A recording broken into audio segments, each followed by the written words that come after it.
podcast do Mais FC Porto, episódio 1. Nuno Sá, Pedro Ferreira e Daniel Moreira. Este é o nosso pontapé de saída nesta iniciativa que é o Mais Podcast. O Mais FC Porto é um projeto de adeptos, de apoio ao Futebol Clube Porto, que nasceu como ideia em 2000 no antigo MIRC, teve a forma de blog em 2006 e só mais tarde, em 2011, com o boom das redes sociais, é que começou a ganhar forma para se transformar naquilo que é hoje uma das comunidades mais respeitadas por todo o universo azul e branco. Com o objetivo de discutir o presente, pensar o futuro e recordar o passado do clube, defendendo sempre os superiores interesses do Futebol Clube do Porto, com a paixão e a liberdade que nos caracteriza, lançamos o Mais Podcast porque acreditamos que o universo portista beneficia de mais conversa com substância e menos ruído. Esperemos construir um espaço onde a crítica construtiva, o debate com respeito e a paixão pelo emblema andem lado a lado. Não se assustem com a música de entrada, na realidade é apenas uma brincadeira que surgiu na altura das eleições em 2024, onde havia uma enorme divisão entre os sócios e os adeptos do Futebol Clube do Porto, muito demonstrada nas redes sociais. Esperamos que esse nível de crispação não volte a ocorrer no seio portista, mas queremos também sublinhar como natural a existência de opiniões que divergem entre si. Apresento-me, Daniel Moreira, 36 anos, gaiense e portista desde do berço, sócio desde 2011, tenho vindo a participar desde 2014 no Mais FC Porto. Assumindo aqui o papel de moderador deste podcast, procurarei provocar o debate e fazer emergir as perspectivas do painel. Acredito numa gestão financeira responsável, como complemento indispensável à ambição desportiva, defendendo que o curto prazo tem de prometer algo real para justificar a aposta no longo prazo. Para mim, o futebol não é só um desporto. É e será sempre uma paixão inabalável. Comigo hoje tenho dois ilustres vozes que também pertencem à estrutura do Futebol Clube Porto. Aliás, do Mais FC Porto. Quem lhes dera que fossem do Futebol Clube Porto em si. Primeiro, Nuno Sá, 36 anos, nasceu no Porto, mas vive na Maia. Adepto do Futebol Clube Porto desde que se lembra e sócio desde que nasceu. A primeira vez que entrou nas Antas foi em 1993. Foi pai este ano e a filha foi sócia com menos de 2 horas de vida, enquanto que só foi cidadã portuguesa ao 5º dia de vida. Obrigado por teres aceito este desafio. Nada. Obrigado eu, Daniel. Também connosco Pedro Ferreira, 33 anos, portuense, sócio do Futebol Clube Porto desde o seu nascimento. Adepto fervoroso, procura acompanhar o clube nos estádios, tanto no Dragão como fora, e acompanha também de perto as modalidades de pavilhão. Para ele, o Futebol Clube Porto não é apenas uma paixão, é um modo de vida. Bem-vindo, Pedro, e obrigado por também teres aceito este desafio. Obrigado, Daniel. Gosto é meu. Hoje, neste primeiro episódio, procuraremos analisar o jogo frente ao Atlético de Madrid e as apostas de Farioli neste primeiro jogo de apresentação, pré-temporada, os destaques deste jogo e os jogadores mais apagados, analisar o plantel atual, nomeadamente as necessidades ainda existentes, bem como os excedentários que ainda persistem. Espaço também para as modalidades, com o destaque para a apresentação do handball neste último fim de semana. Meus caros, bem-vindos, boa noite. Vimos um plantel de 28 jogadores, vimos lendas do Futebol Clube do Porto e também do Atlético de Madrid na tribuna presencial e também no relevado. Vimos o Futre e o Falcão a dar o pontapé de saída, vimos Vitinha na bancada, e a surpresa, pela calada, a antiga, como se costuma dizer, Luke de Jong, chega ao Futebol Clube do Porto. Luke de Jong, ponta de lança, 34 anos, 1,88 m, internacional pela seleção dos Países Baixos, chega a custo zero, depois de 18 golos e 11 assistências em 47 jogos na época passada, pelo campeão PSV Eindhoven. E vimos também o Futebol Clube do Porto vintage a fazer a volta olímpica, pela conquista da Liga Portugal Legends, e vimos uma vitória. Convido-vos a poder comentar tudo isto naquilo que foi uma tarde-noite muito quente, mas também com coisas muito positivas, diria. Quem quer começar hoje? Começo eu. Hoje Vamos a isso. começo eu. Mais uma vez, Daniel, obrigado. Boa noite ao Pedro também. Para quem não sabe, provavelmente são as duas pessoas que dentro do universo do Mais Fica Porto são com quem eu mais discuti, tanto para a concordar e a discordar. Eu acho que vocês Sim. dois foram, tanto a nível de gestão, de plantéis, ao longo dos últimos, se calhar, 10 anos, se vamos fazer um track record, tudo aquilo que foi falado entre nós, eu não tenho quase não tenho dúvidas que foi convosco com quem eu falei mais. Por isso, acho que está aqui um painel muito interessante. ehm, e de certeza que vamos ter umas excelentes noites. E quem nos está a ouvir também, espero eu que aprove, que acho que vai correr muito bem. Entrando agora no dia de ontem, realmente estava muito calor e eu acho que as coisas começaram a aquecer logo quando foi anunciada a surpresa do De Jong. Acho que correu muito bem, ninguém sabia. Agora começa-se a saber como é que a coisa foi feita, ao ponto de colocar o jogador como a fazer exames médicos como jogador de handball, ou lá o que é que foi. Mas foram essas notícias que foram surgindo, eu fui apanhando hoje ao longo do dia e espero que corra muito melhor do que a última grande surpresa que houve, porque a última que eu me recordo foi em 2004, o Hugo Leal. E não sei se entretanto houve mais alguma nos últimos 20 anos, mas assim de surpresa foi a que correu, não correu muito bem, mas nessa época também nada corria bem. Eu gostei muito do jogo, especialmente da primeira parte. A equipa esteve muito dinâmica e bem ligada, e é algo que nós não víamos já há muito tempo no Dragão. Vimos um bocadinho contra o Twente, mas acho que agora foi melhor. Notou-se uma evolução e ao ponto de eu conseguir ver uma coisa que já não via há muito tempo também, que é para além, como eu estava a dizer, da ligação, a própria união da equipa. Que tivemos jogadores que eu acho que comparativamente ao ano passado foram superlativos. E eu aqui assinalo dois, que foi o PP e o Varela. Eu gostei muito de ver o Varela ao nível defensivo. E gostei de outra coisa também, não só do Varela, mas da nossa defesa, que foi nós não nos expusemos contra uma equipa que é muito, muito, muito fácil se expor. É muito fácil o Atlético de Madrid apanhar uma equipa qualquer em contrapé, mas eu acho que a nossa defesa esteve muito bem. Não sei se foi pelo efeito do Bednarek, não sei se foi pelo efeito dos laterais não estarem completamente projetados como acontecia de antes, porque, por exemplo, o ano passado era muito fácil, especialmente na segunda metade da época, nós termos três centrais e um trinco a começar o jogo e depois tínhamos cinco jogadores em linha na frente que nenhum recuava. E só essa diferença fez-me pelo menos sentir, epá, há aqui trabalho, há aqui evolução. A equipa está a jogar melhor esta semana, ou pelo menos pareceu jogar melhor esta semana do que na semana anterior, mas estamos a falar de pré-época. E pré-época nós nunca sabemos o que é que podemos esperar, por exemplo, em outubro, novembro, mas pelo menos uma ideia de jogo está ali. Isso para mim é que é o mais importante. Ah, Houve muita pressão também na saída de bola do adversário e uma pressão efetiva, ou seja, não havia pontos fracos.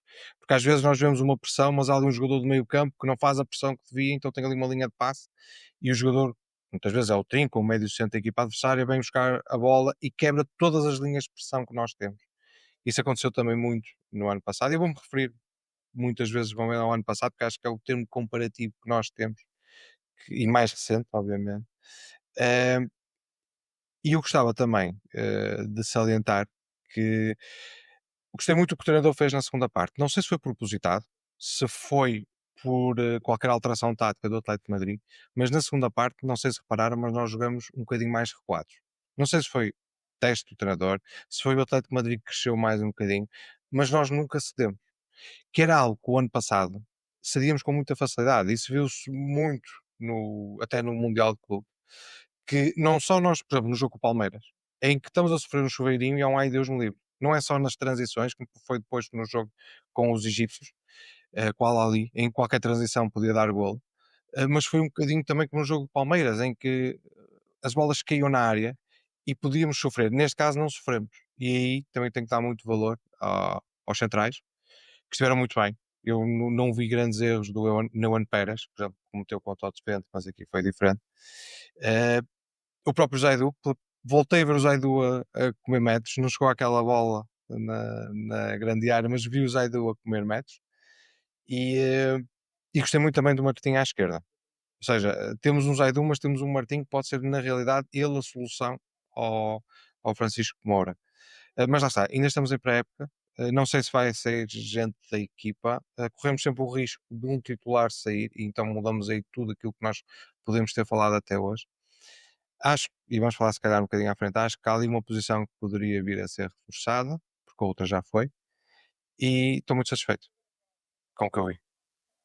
Há de sermos muito pouco, 4 remates apenas para o Atlético de Madrid, muito pouco. Talvez aquela primeira situação na primeira parte da bola ao ferro e muito pouco para além disso do Atlético de Mas Madrid. isso até já foi no fim da primeira parte, Sim. já foi no Pedro, final. Pedro, a tua visão em relação a este jogo da apresentação? Obrigado, Daniel. Boa noite, Daniel. Boa noite, Nuno. Não gosto de estar aqui convosco, compartilhar aqui este espaço semanal, esperando que seja aqui um espaço de muito portismo, onde certamente vai haver aqui debate de ideias. Vamos discordar algumas vezes, vamos concordar outras, mas é um gosto estar aqui convosco a falar sobre algo que nos une e que nos apaixona, que é o Foco do Porto. Antes de ir ao jogo, eu fazer aqui um preâmbulo inicial para falar da apresentação como um todo e do dia de ontem, porque acho que o dia de ontem foi um dia bonito. Foi um dia de Foco do Porto, foi um dia de estádio cheio, um dia de portismo, e acho que é importante salientar isso. Tivemos também a visita de algumas referências e ex-jogadores de Foco do Porto que transcendem diversas gerações. Tivemos desde o Paulo Futre, campeão europeu em 1987, tivemos o Costinha, campeão europeu em 2004, tivemos o Falcão, vencedor da Liga Europa em 2011, até o Felipe, jogador mais recente, também muito importante em épocas em que, por exemplo, evitamos o pentacampeonato de outro clube que não o nosso, e portanto tivemos aqui a presença de jogadores que transcendem aqui várias gerações de Foco do Porto. Também dar nota, naturalmente, como não podia deixar de ser, a homenagem que foi feita ao Diogo Jota e ao André Silva, bastante merecida, que infelizmente, tragicamente, nos deixaram há cerca de um mês. Foi um momento muito bonito em que o estádio se uniu para homenagear esses dois atletas, ex-atletas do Foco do Porto. Também salientar esse momento. A apresentação foi como o habitual, portanto, uma festa bonita, com o acréscimo da surpresa do Luke de Jong, portanto, que apareceu de surpresa no estádio Dragão, sem ninguém estar a contar. Acho que é um acréscimo de qualidade para o nosso ataque, para a posição de ponta de lança. É um jogador experiente, é um jogador que faz golos, tem muitos golos, que jogou numa grande seleção do futebol europeu, que é os Países Baixos. Tem títulos, é campeão nacional pelo PSV Eindhoven várias vezes. É um atleta que certamente vem trazer um grande upgrade ao nosso ataque e à nossa posição de ponta de lança. Relativamente ao jogo, eu concordo praticamente em tudo que o Nuno referiu. Eu daria aqui um destaque que me parece merecido ao Victor Frohold. Não há como fugir. É o nosso Viking. Acho que já podemos falar dele dessa forma. Parece-nos ser um jogador absolutamente extraordinário, ainda com 19 anos.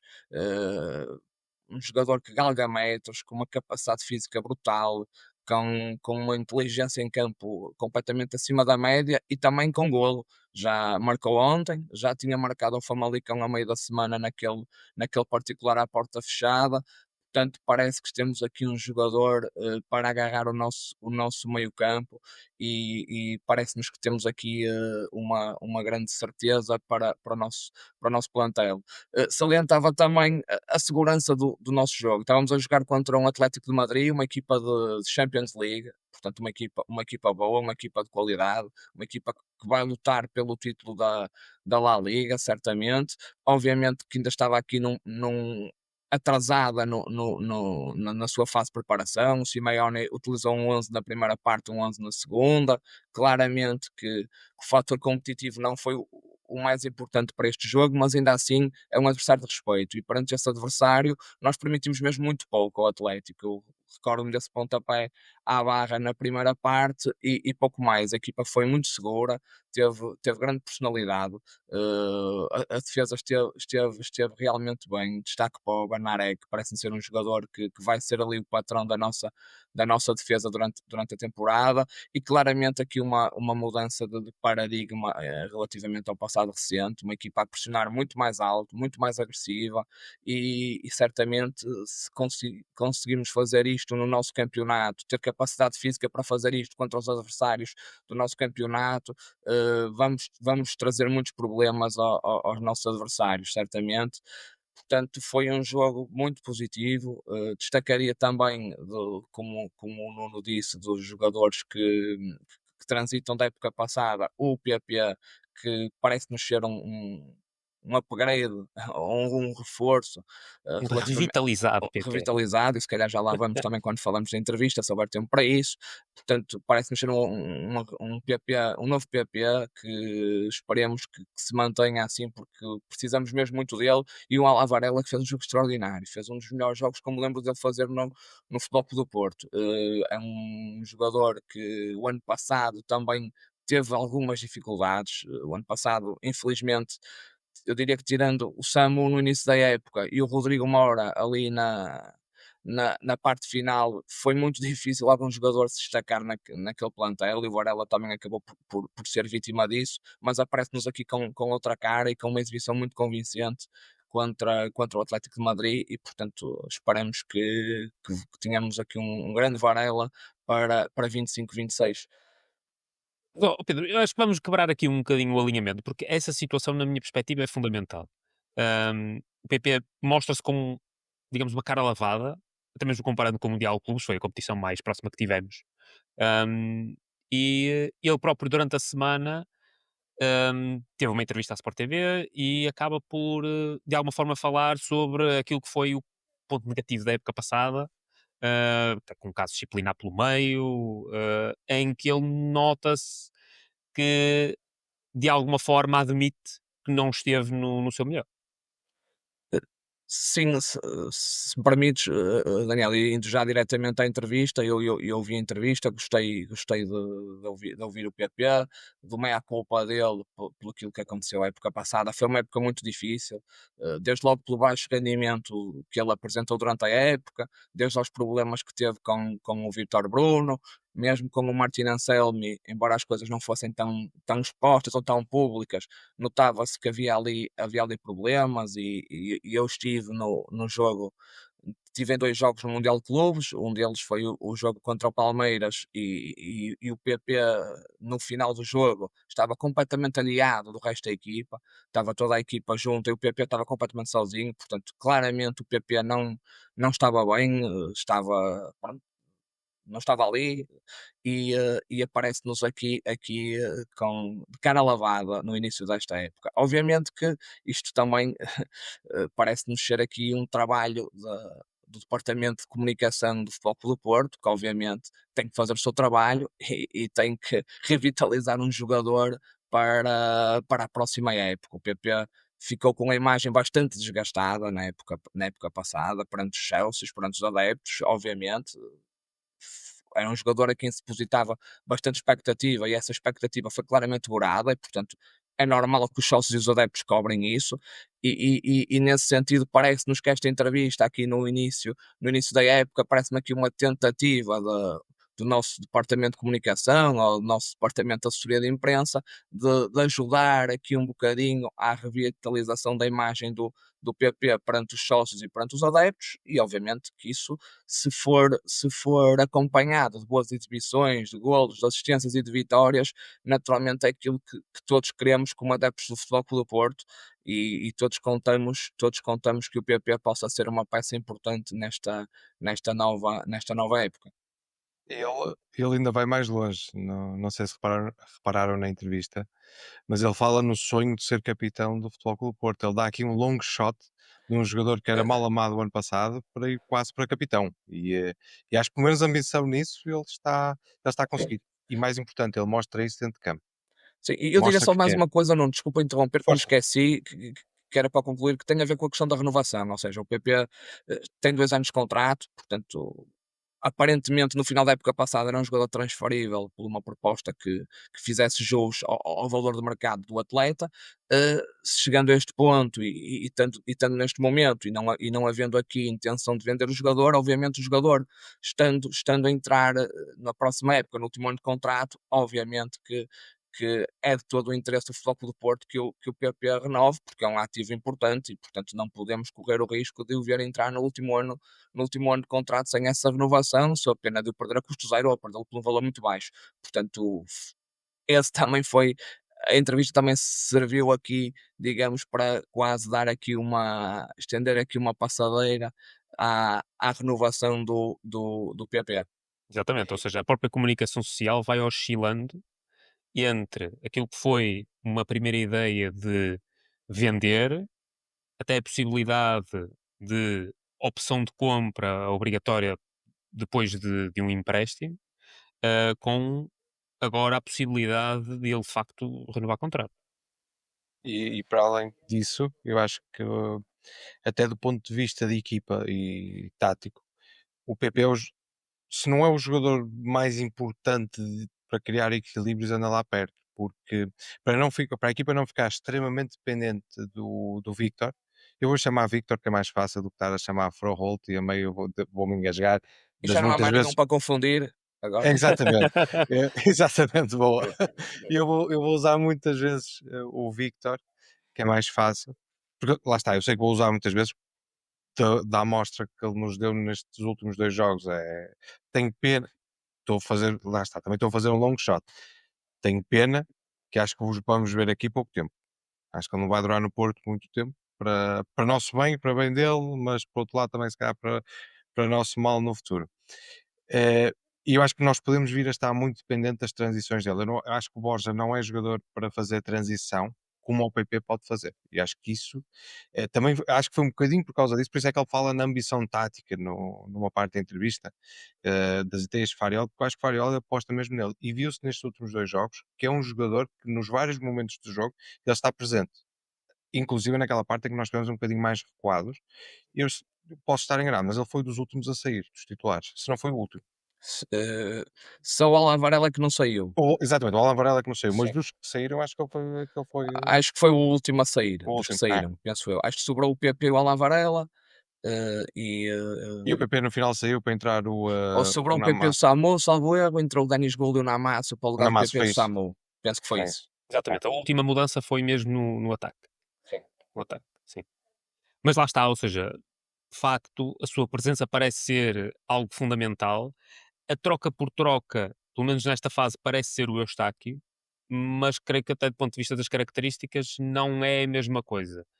E eventualmente poderemos sentir falta quando o jogador não está, porque a sua juventude concorda com a capacidade física que ele tem, mas não é habitual ver um jogador tão jovem que já tem uma capacidade de leitura de jogo e de presença, quer atrás, quer à frente, muito evoluída, eh, particularmente tendo em conta que ele também não veio de uma escola que o tivesse potenciado de tal forma que viesse de uma Premier League ou uma Liga Inglesa, onde estivesse desde muito cedo exposto a um futebol extremamente competitivo e que agora chegasse aqui ao Futebol Clube do Porto e mostrasse de imediato essa qualidade. E eu acho que ele merece todos os elogios nesta fase.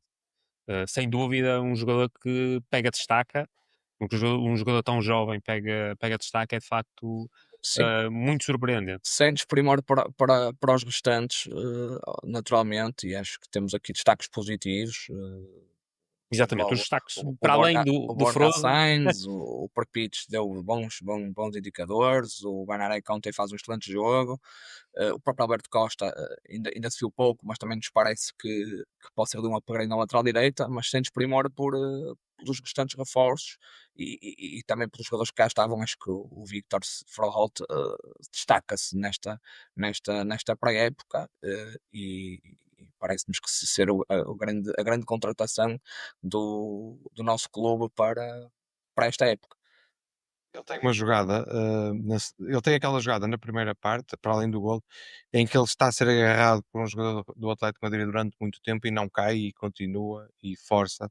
E essa jogada ficou-me na retina, mas há outra na segunda parte, em que ele pega, nós estávamos atrás, ele pega na bola, passa por dois, e eu acho que ele já vai em desequilíbrio para o terceiro, que lhe aparece à frente, mas ele Sim, pica a bola para o lado esquerdo, tira-o completamente o lance e a jogada continua. E eu estava à espera que ele ali continuasse a correr e tentasse fazer uma finta para a direita, fosse contra o outro jogador, atirar-se para o chão, o que fosse.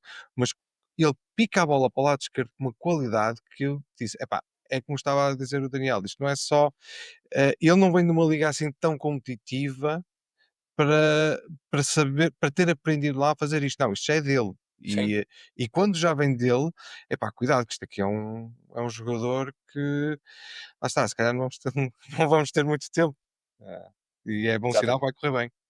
Certo? Foram 20 milhões de euros o investimento, 85 milhões de cláusula e, portanto, Vale todos os euros. Para exatamente, já vale todos. parece Aparentemente, valer cada euro. Ahm, Começámos apenas com alterações na defesa. Um, uma vez mais, na segunda parte, muitas alterações. Vimos algumas nuances, por exemplo, o caso do Zé Pedro na lateral direita na segunda parte, se bem que uma adaptação que provavelmente teria sido pensada pela falta do Francisco Moura na lateral esquerda. Vimos novamente o Rodrigo Moura a assumir uma posição mais de meio campo, se bem que com ideias ofensivas. Um William Gomes mais apagado em relação à semana anterior frente ao Twente, mas também na ala esquerda, ao contrário daquilo que tinha feito frente ao clube holandês em que estava na ala direita. Eu aqui sublinharia, se me permitem até para provocar, porque acho que é importante nós percebermos primeiro o porquê de ter vindo o Luque de Young, mas o serviço que existe para o nosso avançado, para o SAMU. Um, Ao SAMU é exigida muita capacidade física, é necessário também que ele venha um pouco atrás e ajude na construção, e particularmente neste jogo, o serviço que lhe foi dado, porque o SAMU acima de tudo marca golos, ele não fabrica golos, será importante que lá está, esse serviço ao nosso avançado seja de qualidade. O mesmo acontece com o Luke Dia. Na minha perspectiva, neste jogo, esse serviço foi um pouco mais negativo e ele não foi tão bem servido para que pudesse, de facto, finalizar com qualidade. Vimos também um Atlético de Madrid bem do ponto de vista defensivo, e isso, claro, dificulta, eh, mas é de particular importância percebemos como é que nós vamos servir o nosso principal avançado. Já tivemos a oportunidade de falar sobre este assunto, mas embora não de forma pública, mas nós denotamos que no ano passado a grande lacuna do Futebol Clube Porto face aos seus adversários tinha a ver com a quantidade de golos que tinha marcado, porque do ponto de vista defensivo os números não mostram assim tanta diferença. A minha questão é como é que nós poderemos ver a equipa do nosso treinador Farioli a servir bem o seu avançado, mas também a marcar golos com outros jogadores. Foi o Vitor este fim de semana frente ao Atlético de Madrid, mas outros também certamente quererão mostrar. Aliás, faço apenas este destaque. O Mora na segunda parte tem uma jogada absolutamente extraordinária que me deu gol por acaso e logo na pré-época dava logo mostras de boa forma. Nuno, Daniel, desculpa, se me permites, eu começaria logo pela questão do Moura, porque acho que é uma questão também importante de abordar, até porque recentemente tem havido aqui alguma polémica com o Rodrigo, fruto aqui de algum ruído externo que está a vir sempre na mesma franja, sempre pelas mesmas pessoas, sempre pelas mesmas caras, sempre pelos mesmos órgãos de comunicação social. Portanto, quando isto acontece, percebe-se que isto é feito com alguma agenda por trás e, portanto, acho que é importante nós falarmos aqui do Rodrigo Moura, Com eh, intenção. sim, com intenção, com agenda, acho que fica claro. E acho que a melhor resposta que o Rodrigo podia ter dado a isso foi o jogo que fez ontem, foi ter entrado em campo e ter mostrado ao treinador que é opção e, portanto, que lhe vai dar uma boa dor de cabeça e que o Farioli vai ter que pensar bem vai continuar a deixar o Rodrigo Moura no banco ou não. Obviamente que isso, se eventualmente acontecer, não sei, o Farioli logo decidirá, mas obviamente não é uma sentença para o resto da época. Portanto, estamos a falar ainda da pré-época, de jogos de preparação. O Rodrigo Moura, se aparecer no próximo sábado contra o Vitória no banco, não quer dizer que vai ser suplente os 34 jogos do campeonato, mais os jogos da Liga Europa e da Taça de Portugal. Portanto, isso não é uma sentença, a época é longa, as coisas mudam e, portanto, parece-me que aquilo que vimos ontem do Rodrigo Moura é uma excelente resposta a esse ruído que tem tentado perturbar o jogador e a própria equipa.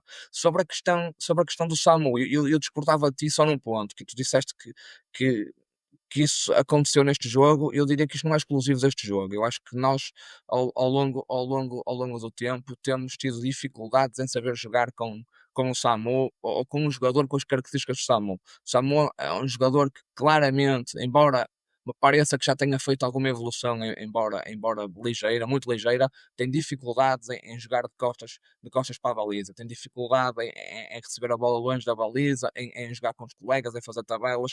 Claramente é um jogador de força, é um jogador de profundidade, é um jogador de velocidade, e não um jogador de toque curto, de finta curta, onde se calhar aí o Luke de Jong vai nos dar aqui algo diferente, porque é um jogador que trabalha muito bem de costas para a baliza, é exímio. Eu conheço, já vi muitos jogos do Luke de Jong e, portanto, é um jogador que claramente diferente do Samu desse ponto de vista. Portanto, eu parece-me que a equipa não tem estado a jogar de forma a aproveitar da melhor forma as características do Samu, embora ele na época passada, lembremos, fez 27 golos, o que para uma época desastrosa, onde o Foco do Porto fez uma época que infelizmente sabemos terrível, parece-me números interessantes para uma primeira época, para um jogador que ainda era sub-21.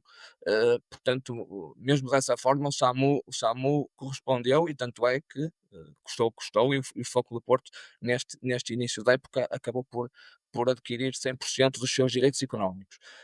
Portanto, eu acho que é algo que o Farioli terá que trabalhar ao longo do tempo, que é perceber de que forma é que as características do SAMU podem ser melhor aproveitadas do que aquelas que estão agora, sabendo que obviamente que o SAMU dentro da área é um jogador muito, muito forte, muito perigoso. Ainda ontem num pontapé de canto ele aparece na pequena área a cabecear, infelizmente não foi golo, a bola passou pouco ao lado do posto esquerdo, mas é um jogador com um faro de golo enorme, e que eu estou convencido que esta época, tendo nós maior capacidade ofensiva, outros intérpretes no último terço, nos vai fazer muitas vezes gritar golo, e certamente vai ter números ainda melhores que a época passada. Essa é a minha expectativa. E eu acho que, para complementar o que o Pedro disse, que concordo, eh, eu acho que também teve muito a ver com aquilo que eu já disse no início do podcast, que é o ano passado nós não sabíamos jogar, nem era com o Samu, nem sem o Samu, era não sabíamos jogar. E o Samu ter marcado 27 gols a época passada é muito bom, porque lá está, nós temos 3 centrais e um trinco e a bola ia para a frente da forma como fosse. E depois alguém se enrascava. Muitas vezes a bola até batia no Samu e ia para o outro, e a jogada começava por aí, mas não havia fio de jogo. O Samu era muito mal servido. E depois, para mim, ainda havia uma segunda variável, que é o treinador procurava uma solução extra ao SAMU, uma solução diferente do SAMU, e os únicos que poderiam acrescentar alguma coisa, mas que pouco acrescentavam, era o Denis Gul e o Namazo. Ao ponto de muitas vezes quase colocar o Rodrigo Mora como segundo ponta de lança em cima do SAMU, porque era preciso alguém que fizesse ali desse um apoio, que fizesse a diferença. Eu chegava até quase que a preferir o Melnichenko, da equipa B, que ainda ontem ou anteontem marcou um gol. Trofense. Foi contra o Trofense, Trofense. exatamente. Ele marcou. Porque eu acho que ele dava muito mais do que o Namazo e o Denis Gul. E por isso lá está. O Luke de Jong é um jogador com experiência. É um jogador que ainda o ano passado marcou, salvo erro, 18 ou 20 gols. Foi à volta disso. Fez assistências. Tem 34 anos e, salvo erro, vem com 2 anos de contrato. O que é que isto faz? Dá uma alternativa que protege o investimento que fizemos no SAMU. o Luke de Jong não vai ser obrigado a jogar para render. Não, ele vai ser obrigado para render financeiramente no futuro. Ele vai ser obrigado a jogar para render golos. E protege o SAMU no qual gastamos praticamente 30 milhões de euros.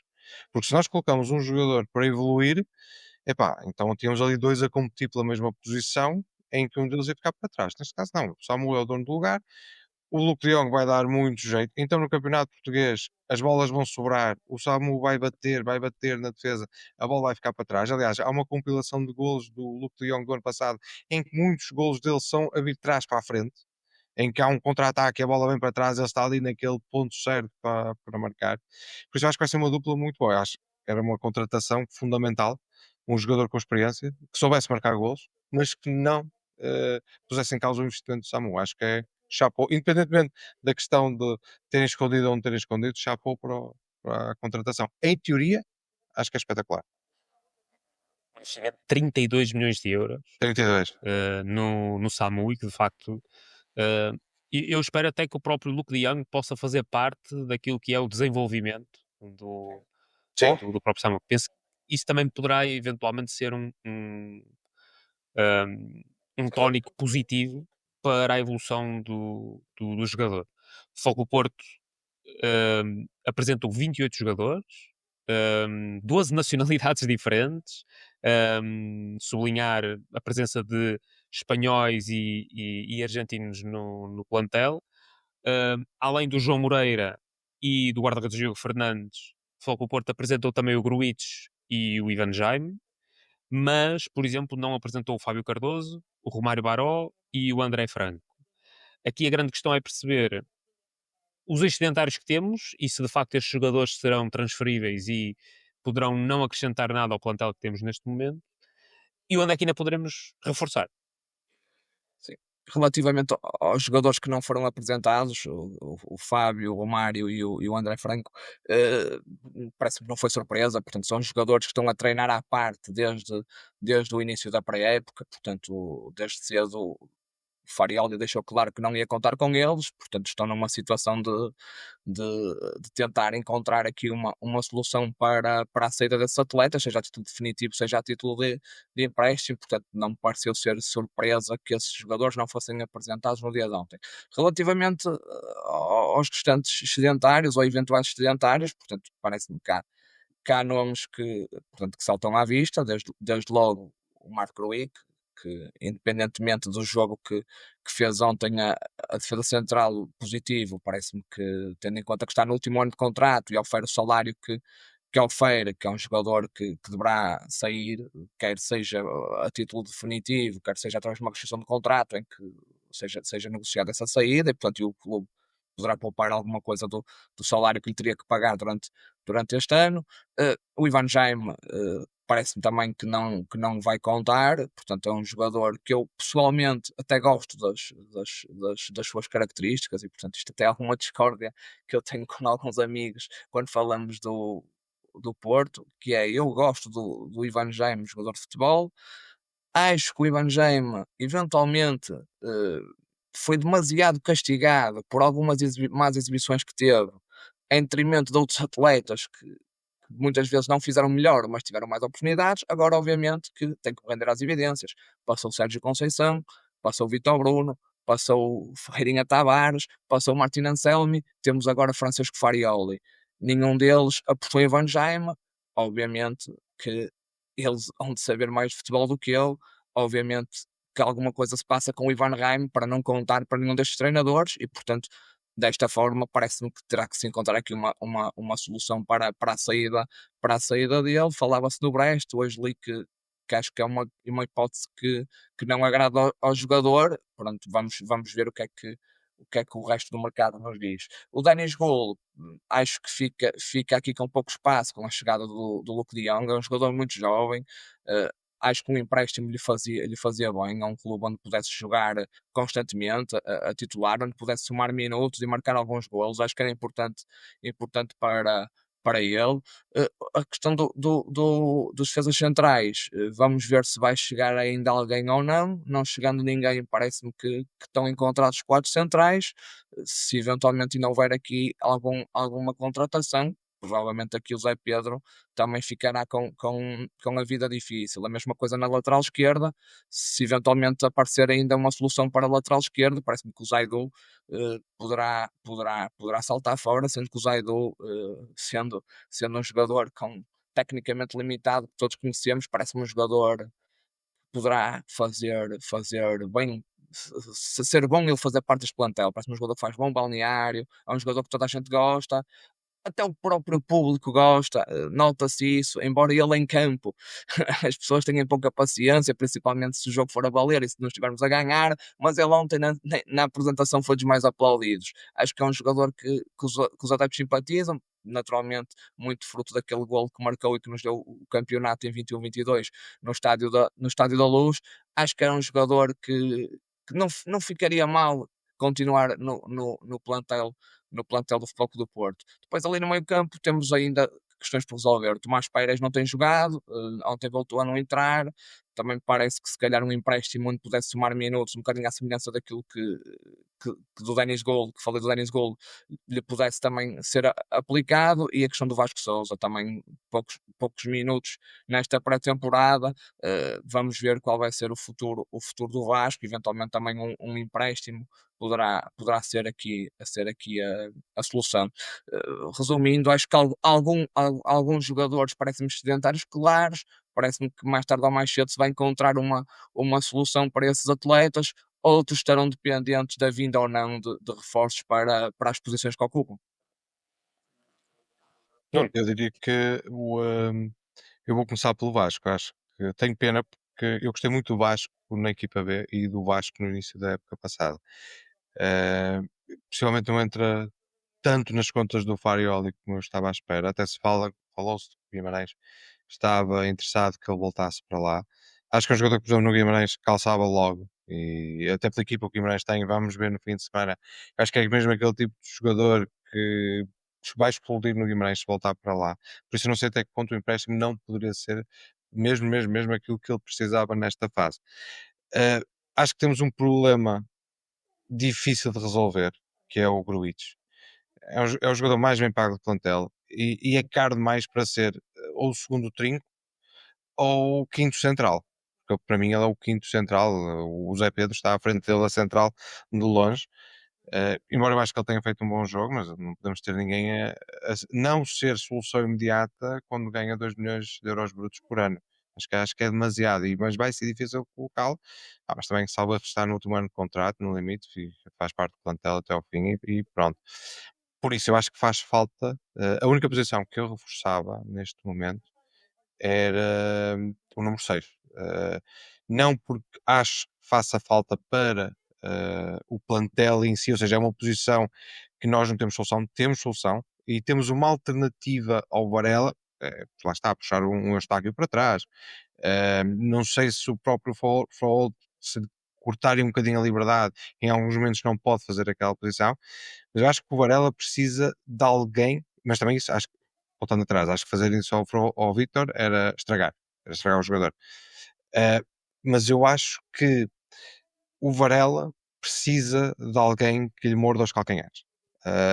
Aqui já vou um bocadinho ao contrário do Samu. Acho que é da situação do Samu e do Luke de Jong. É preciso alguém jovem, com capacidade de evolução. Eu gostava que fosse o Tomás Pérez, que já estava no plantel, mas acho que não vai ser ele. Alguém que lhe pudesse morder os pés e dizer: olha, se tu falhares, eu vou estar aqui, vou agarrar a oportunidade e depois tu vamos lá ver quando é que tu voltas. Porque eu acho que ali o Varela precisa disso. Porque no final da época passada, nós vimos, foi como o Pedro disse do PP, o Varela estava na mesma situação. O Varela estava completamente desligado. O Mundial de Clubes dele foi tenebroso. Os jogadores corriam à frente dele. Eu não sei se ele estava cansado, se o que é que estava, se foi dos ares dos Estados Unidos, não faço ideia. Mas aquele final da época do Varela foi horrível. Agora está muito melhor. Se calhar, é como o Pedro disse também, se calhar é o melhor Varela que eu já vi no Porto. Mas ele precisa de alguém ali, na minha opinião, que lhe morda. E era a única posição que eu reforçava. Ainda hoje, agora fala-se até do Jota Silva. Pá, eu gosto muito do Jota Silva, eu sei que o Jota Silva gosta muito do Porto, mas ao valor que ele custa, ou que o Porto estaria na disposição de despender por ele, eu acho que era uma excelente solução, mas não é urgente. Canalizava para outros lados. E obrigava provavelmente a uma revisão daquilo que nós temos a nível de soluções, Exatamente, ou seja, saídas. investir no Jota, tendo o PP como. E a entrevista do PP diz muito isso. É uma entrevista para dizer eu estou aqui e vou ser muito importante. Temos o Borja, temos o Rodrigo William, Mora que também faz essa posição. William, O William também, ou seja, estamos com um número. Temos 4, 5 jogadores para uma posição, ainda vamos apresentar outro que para vir para Portugal, seja para o Porto, seja para o Benfica, seja para o Sporting, seja para onde for, é para jogar a titular e ponto. Pá, eu acho que aí já estamos a criar um plantel.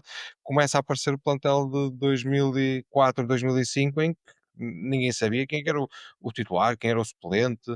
Tínhamos um McCarthy, tínhamos um Fabiano, tínhamos Darley. o Darley, ou seja, eram 3 jogadores possivelmente titulares, todos a jogar ao mesmo tempo, mas numa semana jogava um, outra semana jogava outro, depois há problemas de plantel, depois há jogadores que querem ir embora. Pá, eu acho que a coisa está bem como está. Não, Começa a não haver se inventar muito. começa a haver demasiados galos para tão pouco poleiro. Exatamente, exatamente. Certamente que vamos falar ainda nas próximas edições sobre esta situação. O mercado poderá ainda nos pregar alguma surpresa, não está fora de hipótese. Mas agora queria dedicar estes últimos minutos às modalidades, porque, na nossa perspectiva, faz falta e merecem toda a nossa menção. Nas modalidades de pavilhão, destaque para a apresentação do handball este fim de semana. Vemos também algumas mudanças no hóquei, particularmente a mudança de treinador, o reforço também no basquetebol e se calhar uma pequena revolução, digamos assim, aqui no vôlei feminino.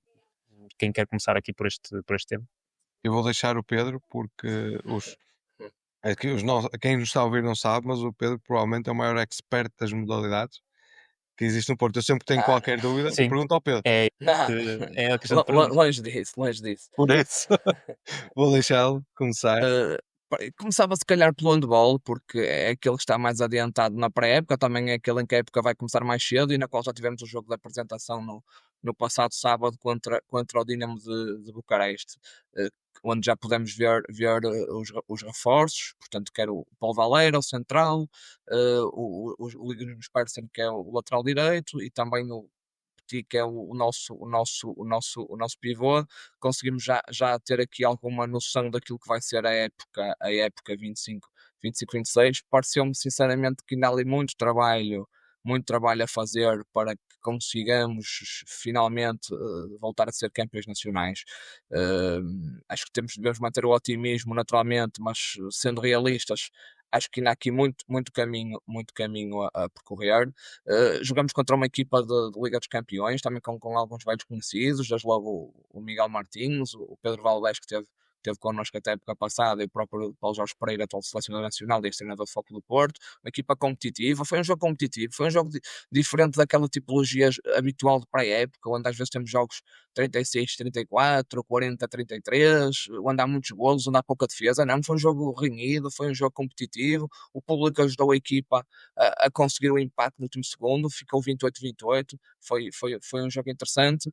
Nota negativa para a lesão do António Martínez, apareceu de canadianas na apresentação, não me recordo do clube ter informado se o fez, passou-me ao lado, mas aparentemente está novamente lesionado e pareceu-me ser no joelho. Ele já o ano passado perdeu boa parte da época devido a uma lesão no joelho, parece-me estar aqui com um problema novamente. É pena, é um excelente ponto e vai-nos fazer falta, esperemos que recupere rápido.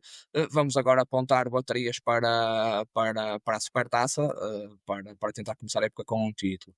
Passando para o Hockey Patins, o Hockey Patins teve aqui a mudança de treinador com a saída do Ricardo Ares para o Barcelona, e acho que o Ricardo Ares merece-nos aqui uma grande palavra da apreço. Foi um grande treinador do Foco do Porto, um treinador vencedor, campeonatos nacionais, Liga dos Campeões, Campeonato do Mundo. Agradecer ao Ricardo o trabalho que desenvolveu no Futebol Clube do Porto, é um de nós e vai continuar a ser. E aqui uma palavra para ele relativamente aqui à contratação do Paulo Freitas, atual selecionador nacional.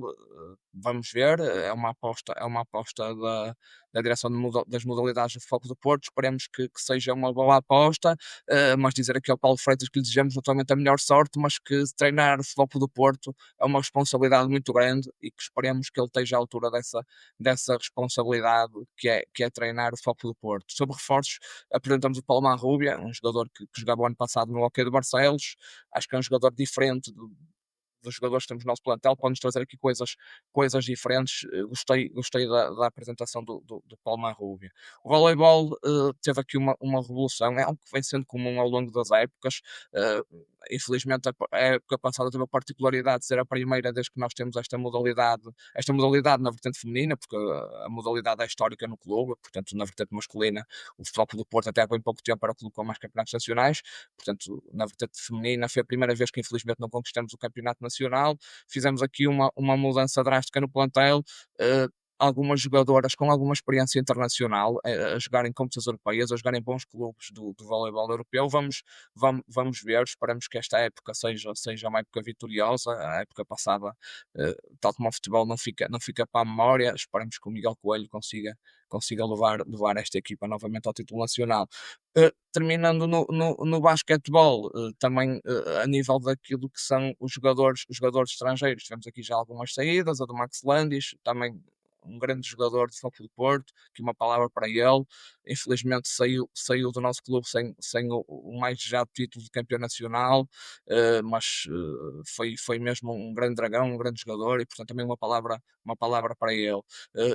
Conseguimos renovar com o Wes Washburn, isso foi noticiado no dia de hoje, uma renovação importante, um jogador que veio da Oliveirense, que a época passada apresentou-se a um bom plano. Apresentamos já 2 reforços, o Davis, um poste que jogou ano passado no Imortal, fez números bastante animadores na nossa liga, e é um jogador que para a posição 5, com características diferentes àquelas que estávamos habituados com o Phil Fein. É um jogador muito mais físico, muito mais pesado, que me parece que joga muito melhor de costas para o cesto.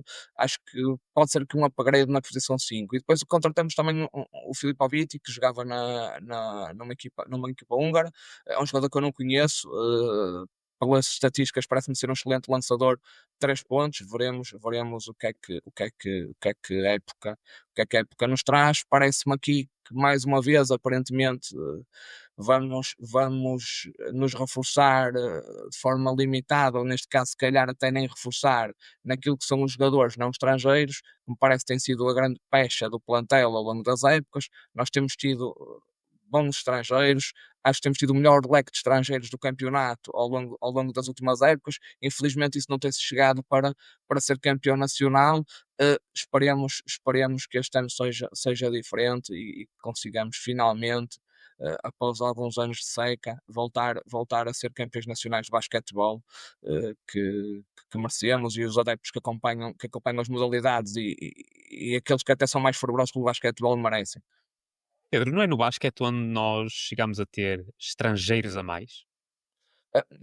Sim, ou seja, nós temos tido ao longo, neste momento são permitidos, eu espero não me equivocar porque isto tem alterado, mas eu acho que neste momento é possível ter 6 estrangeiros, sendo que um deles tem que ser comunitário, portanto poderemos ter 5 não comunitários e um comunitário. Ok. E aquilo que o Porto tem feito ao longo do tempo tem sido ter 7 estrangeiros, às vezes 8, o que nos obriga a ter, em algumas situações, obrigatoriamente um desses jogadores estrangeiros de fora, porque por motivos regulamentares não podem jogar todos.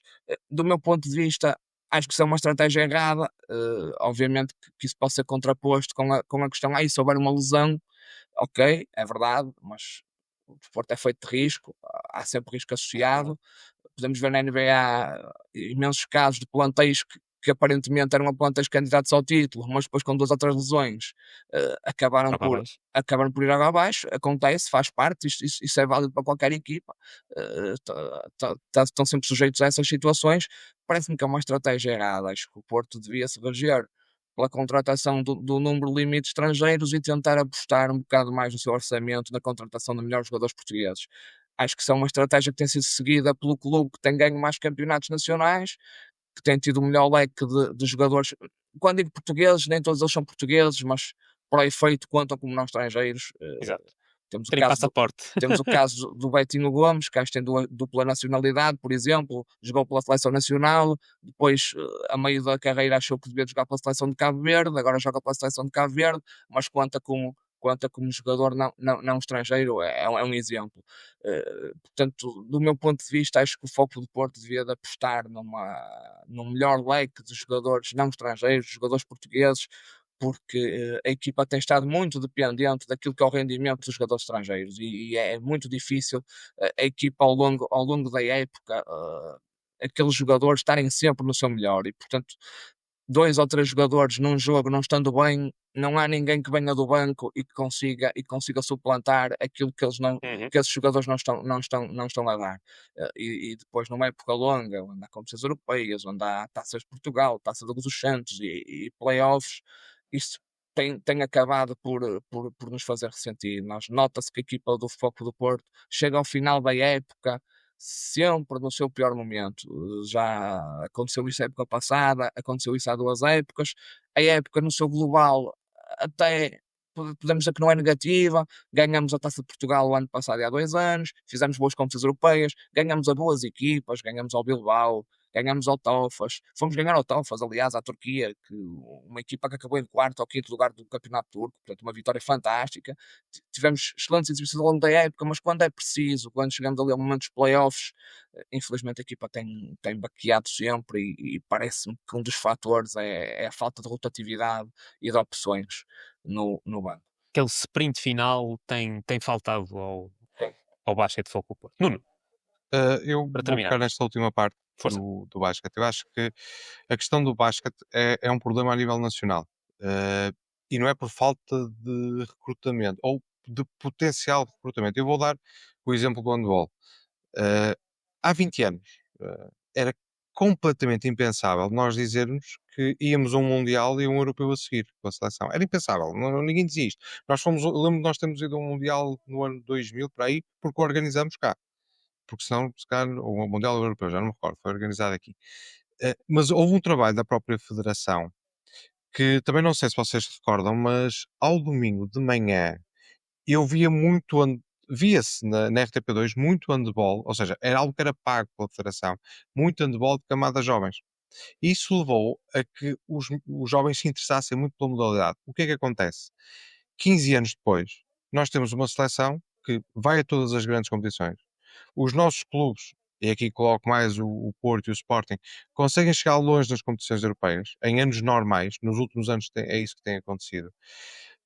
Para nós é perfeitamente normal termos alguns dos melhores jogadores do mundo em certas posições, e se repararem são todos jovens, ou a maior parte são jovens. Estou a falar do Martim, do Francisco, do Rema, são todos jogadores que apareceram há pouco tempo, Luís e Frade, são jogadores, o que, desculpa? Luís Frade, O Luís Frade também, ó, já nem me lembrava do Frade estar no Barcelona. São todos jogadores que possivelmente começaram a jogar por causa dessa tentativa da Federação alargar o recrutamento. Enquanto a Federação de Basquete se continuar a desculpar que não há base para ir buscar jogadores e formar jogadores a nível nacional, não vamos sair disto. Vamos ter que nos apaixonar por Max Landis, que, coitado, passou, se calhar, tanto tempo fora da equipa como a jogar. Ele teve N lesões nos últimos 5 ou 6 anos que esteve aqui no Porto. E vai ser uma pena que nós vamos estar sempre dependentes e depois temos um jogador um ano, no ano a seguir não temos, e vai haver, há pouca ligação do próprio jogador ao clube. E é como o Pedro dizia, o Benfica tem feito uma aposta grande nos jogadores portugueses e isso tem dado frutos e nota-se. Eu vou salientar, lá está, já falei da saída do Max Landis, a do Ricardo Ares também tem que ser salientada, e só vou completar com o handball as 3 saídas principais, o Fábio, o Victor e o Vitório Torriza e o Pedro Valdés. Também tivemos as contratações. Eu vi o jogo com o Dinamo e gostei muito do Petit. Acho que é um jogador que nos vai trazer alegrias como o Vitório Torriza trazia, especialmente até a defender. Eu gostei muito de ver a defender. E houve uma contratação que eu gostei muito, que era uma pecha do ano passado, que é o lateral direito, o Linus Persson. Não é um jogador que eu acompanhava, ele estava no GOG, mas eu não acompanhava. Mas acho que era uma posição que faltava ao Porto desde o Gibril. O Gibril saiu e nós ficamos ali um bocadinho mancos na posição de lateral direito. E o ano passado notou-se muito isso. Acho que foi das que tinha que andar com o Diogo a fazer lateral direito e não funcionava assim tão bem. Temos que esperar agora que fechem os plantéis e comece a época, porque especialmente até no voleibol há muita alteração e não dá para comentar já. Mas se eu tiver alguma dúvida, vou perguntar ao Pedro. Já deu para perceber. Exato. As modalidades vão ter espaço dedicado, esperamos nós semanalmente neste podcast. É um compromisso que, como moderador, tentarei cumprir. Nós vamos ver o handball sexta-feira e domingo, 2 jogos em Vila Nova de Gaia, frente ao Águas Santas e ao USAM Nimesgarde. Este nome não é estranho, mas confesso que não sei muito bem o que é isto. Uma equipa francesa. Exatamente, ok. Obrigado, Pedro, obrigado. O Futebol Porto, no futebol, entra em campo sábado às 20h30, frente ao Vitória de Guimarães, mas também vamos ter sub-17 e sub-19 nesse dia, quer no período da manhã, quer no período da tarde. A equipa B estreia-se na segunda Liga, frente ao Feirense em casa. Meus caros, 1 minuto, por favor, para cada um, para fecharmos a vossa antevisão em relação ao jogo do Vitória de Guimarães. Olha, posso começar, vai ser um jogo interessante, um jogo habitualmente difícil e que nos coloca já aqui um teste de fogo logo na primeira jornada. É muito importante começar a ganhar, independentemente da qualidade do jogo, da qualidade da exibição, é mesmo muito importante começarmos esta época a ganhar, a começar com 3 pontos perante o nosso público, esperamos que o estádio esteja novamente cheio, os bilhetes vão ser colocados à venda amanhã, esperemos que novamente os portistas compareçam para apoiar a equipa e é fundamental, independentemente de tudo o resto, conseguir derrotar o Vitória. O Vitória, confesso que não tenho acompanhado muito a pré-época deles, tem um treinador novo, tiveram agora um desaire em Chaves, num jogo particular, mas é sempre um adversário perigoso, é sempre um adversário que vem para discutir o resultado e, portanto, temos que estar alerta e esperamos começar com uma boa vitória e com 3 pontos. Eu acho que é Perfeito. eu acho que é o jogo mais importante da primeira volta. Porque é o primeiro e porque nós precisamos mesmo de ganhar este jogo para a equipa cimentar uma posição no campeonato e para cimentar também a esperança dos adeptos. Porque se este jogo não correr bem, eu acho que este ânimo todo que está a aparecer, que não sei quantos centenas ou milhares de novos sócios em julho, lista de espera para os lugares anuais, eu acho que nós não podemos perder toda esta expectativa, toda esta emoção que os adeptos estão a sentir neste momento. E por isso é o que eu digo, este jogo é mais importante do que o jogo com o Sporting, quando fomos salvo erro em setembro, é mais importante do jogo com o Benfica no futuro, mesmo o jogo com o Braga, porque é um adversário muito difícil. Eu vi um bocadinho do jogo deles com o Celta de Vigo e aquilo é a Guimarães. De certeza que vão trazer todos os adeptos que conseguirem. Vai ser um ambiente difícil, embora seja no Dragão. E por isso eu acho que a equipa tem mesmo que dar tudo neste jogo. Porque se correr bem, eu acho que a época vai correr muito bem. Se não correr tão bem, eu acho que vai ser um bocadinho complicado manter pelo menos a dinâmica que nós estamos a conseguir criar. Por isso, é para dar tudo e nada menos do que ganhar. E veremos se com protocolo, com Super Dragões já fechado. Algo que fez falta contra o Twente e contra o Atlético de Madrid. Sim, mas parece-me que isso está fora de questão. Acho que está já marcada uma Assembleia Geral dos Super Dragões para o dia 16 de agosto, salvo erro. Portanto, parece-me que só depois de uma eleição de uma nova direção é que poderá ser eventualmente celebrado o protocolo com a direção. Parece-me que até esse momento não haverá, e acho que vamos ter uma imagem idêntica àquela que tivemos no jogo com o Atlético de Madrid. Portanto, a bancada há de estar eventualmente preenchida com o tipo de adeptos, ou sócios, ou público. Acho que a bancada, penso eu, estará à venda para qualquer pessoa e haverão alguns elementos dos Pai Dragões na bancada, como já tinham estado com o Twente, tiveram também no jogo com o Atlético de Madrid, mas não de forma organizada, digamos assim. Acho que estará tudo. Tivemos um pequeno núcleo, creio eu. Sim, acho que presente. acho que teremos que aguardar pelo desfecho dessa Assembleia Geral da CLAC, que eventualmente irá eleger uma nova direção, e acho que só a partir daí é que poderá existir um protocolo.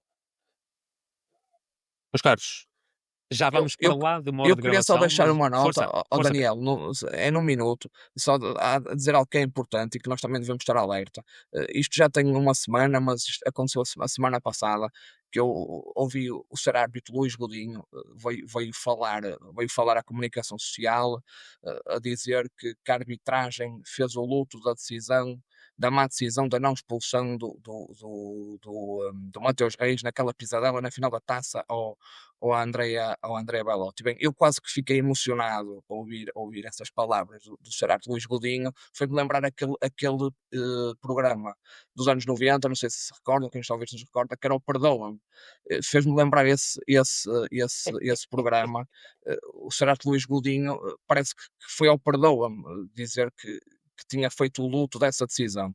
Pois bem, estamos a falar de um árbitro que expulsou o Danilo Pereira por ter ido contra ele, quando digo contra ele, o árbitro contra o Danilo Pereira, expulsou o Luís Dias por Luís Dias ter rematado a baliza e não consta que tenha feito qualquer luto dessas decisões erradas, não foram só essas, mas essas foram mais visíveis, que tomou contra o Futebol Clube do Porto. Portanto, parece-me que este é um tónico interessante para a nova época. O Gerardo Luís Godinho ter estas declarações antes da época começar, e acho que é algo que temos de estar atentos. E esperemos que a Comissão de Arbitragem e que o Conselho de Arbitragem e os árbitros que componham tenham uma boa época, que não cometam erros, e se os cometerem, que façam luto de todos os erros que cometam, e não só luto dos erros que prejudicam determinados clubes. Era só essa nota que eu queria deixar aqui para o final, que acho que é algo que também temos que estar sempre atentos, e salientar estas palavras curiosas desse árbitro da Associação Faldeira. Esperemos é que isto não seja já uma pré-campanha. Que acho que vão haver eleições, alguns, no tempo. Espero que não seja uma pré-campanha qualquer que esteja a acontecer. Estou a dizer isto por dizer só. Certo. O dia 13 está relativamente próximo. Não sei se ele fará mais vezes um caminho para Fátima. Talvez o santuário possa abrir uma pequena capela para a arbitragem, para que possam fazer luto a todas as decisões menos conseguidas da arbitragem, mas isso será também um tema que muito provavelmente e infelizmente vamos ter de ir abordando semana a semana. Meus caros, chegamos um bocado até ao fim do nosso tempo e assim fechamos o primeiro episódio do Mais Podcast. Um grande obrigado ao Pedro e ao Nuno por terem embarcado nesta estreia, neste projeto, e a toda a equipa do Mais FC Porto pelo suporte e a confiança que nos deram até agora. E um agradecimento ainda maior a quem esteve desse lado. Cada play, cada partilha, cada comentário, cada mensagem, tudo conta para nós. Tudo nos vai dar força para continuar, porque este espaço também é vosso, é feito por portistas e é feito também para os portistas. Voltamos em breve com mais conversa, mais temas e, claro, mais FC Porto. Está só a começar. Seguimos juntos. Até já. Obrigado, boa Um noite. abraço. Um Um abraço, abraço. Daniel. Um Um abraço, Pedro. abraço. Tchau.